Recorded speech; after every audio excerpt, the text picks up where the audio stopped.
Praise the Lord friends. இன்றைக்கும் நிறைய ஜனங்கள்கிட்ட நான் வந்துட்டு ஏசப்பா நல்லவங்க, அவங்க நம்மளுக்கு நன்மை செய்கிறவங்க, ஒரு உயிருள்ள தெய்வம் அப்படின்னு சொல்லி நான் எதையாவது பேசினேன்னா அவங்க சொல்கிற விஷயம், ஆமாம் ஏசப்பா ஏன் வந்துட்டு அவ்வளோ பவர்ஃபுல்லான காடு ஏன் வந்து சிலுவையில் வந்து அடிக்கப்பட்டாங்க, அவர் காடுனா அவங்க தப்பிச்சிருக்கலாம்ல அப்படி இப்படின்ட்டு பேசுவாங்க ஃப்ரெண்ட்ஸ். ஆனால் ஏசாயா தீர்க்கதரிசி பல நூறு ஆண்டுகளுக்கு முன்னாடியே அவங்க தீர்க்க தரிசனமாக வேதத்தில் எழுதின வசனம் என்னன்னு பார்த்தீங்கன்னா, ஏசாயா 53:3, அவர் அசட்டை பண்ணப்பட்டவரும் மனுஷரால் புறக்கணிக்கப்பட்டவரும் துக்கம் நிறைந்தவரும் பாடு அனுபவித்தவருமாய் இருந்தார். அவரை விட்டு நம்முடைய முகங்களை மறைத்து கொண்டோம்.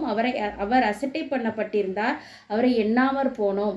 இந்த மாதிரி எழுதி வச்சிருக்கிறாங்க ஃப்ரெண்ட்ஸ். அவர் வந்து மனிதர்களால் எவ்வளவா புறக்கணிக்கப்படுவார், எவ்வளவா அசட்டை பண்ணப்படுவார், மரண பரியந்தம் அவர் தன்னை கீழ்ப்படுத்துவார், எல்லாம் எழுதி வச்சிருக்கிறாங்க ஃப்ரெண்ட்ஸ். வேத வாக்கியம் நிறைவேறத்தக்கதாக இயேசுப்பா நம்மளுக்காக மரித்திருக்கிறாங்க ஃப்ரெண்ட்ஸ்.